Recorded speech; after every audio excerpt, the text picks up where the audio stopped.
with the popularity of single stick climbing, I wanted to just discuss a couple of safety issues that I've learned and things that I've incorporated into my setup to make myself a little bit safer. I think there may be an overlooked aspect of utilizing devices like the Gree or the Mad Rock. Those devices are never really designed to be used hands-free.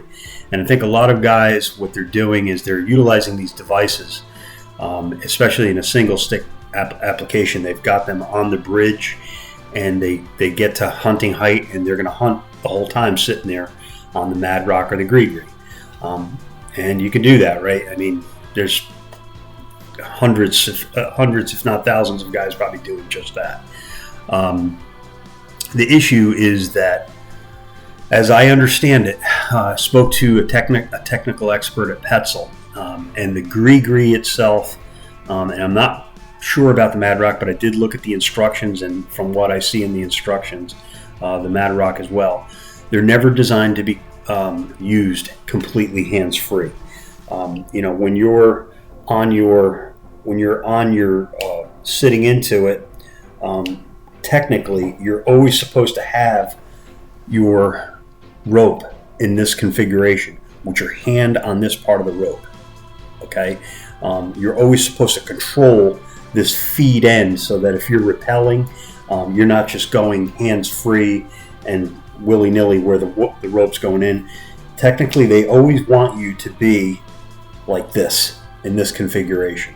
So what you can see, what I've done here is what I'm doing is I'm installing a friction hitch just above my Gree. And this way I've got some redundancy in that system, because if we have to go hands-free at some point if we're going to be staying on this belay device, whether it's the Gree or the Mad Rock, and you're hunting, you have to go hands-free at some point because you have to hold your bow.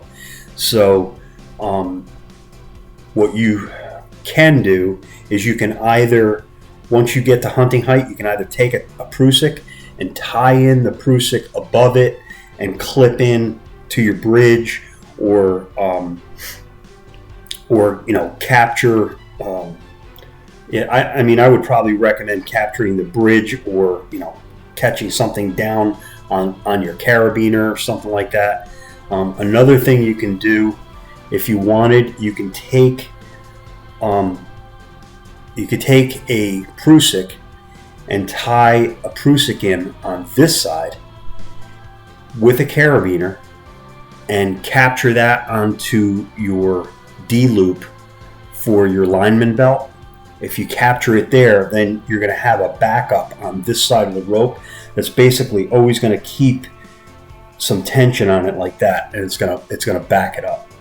So at one way, shape, or form or another, my point is you should always have something where if you're going to go hands-free on this rope, that you have something else backing you up.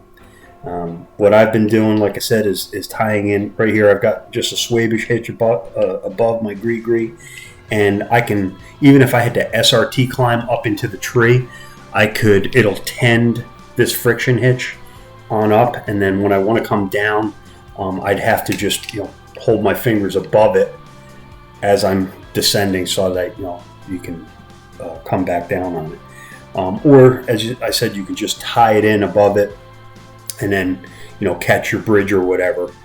But I think that's a factor that a lot of guys might not really be considering. They're just sitting up there hunting the whole time. And I think the reason for it is, if you were to catch this brake release, unintentionally, you're going to lose position, and that'll give you a heart attack. So you don't want to do that. The other thing is, while you're rappelling, also you want to make sure that you're rappelling properly. You want to have your rope should always look like this when you're coming down. Okay, it shouldn't be over here. It shouldn't be off the end. It should be like this. Okay, as you're rappelling down that you want it to look that configuration. All right. And yeah, I just wanted to touch on this because I think it's an overlooked aspect of it that a lot of guys probably don't realize.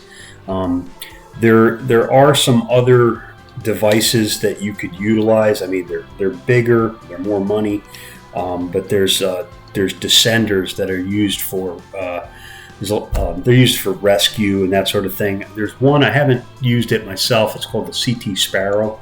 It's made by Climbing Technologies, and that one has a brake, and it has a horn on it where you can capture your rope. So that one's designed where you can go hands-free. And there's the Petzl Descenders. I haven't used them myself, but I know you can lock them up where you can go hands-free. But they're more money.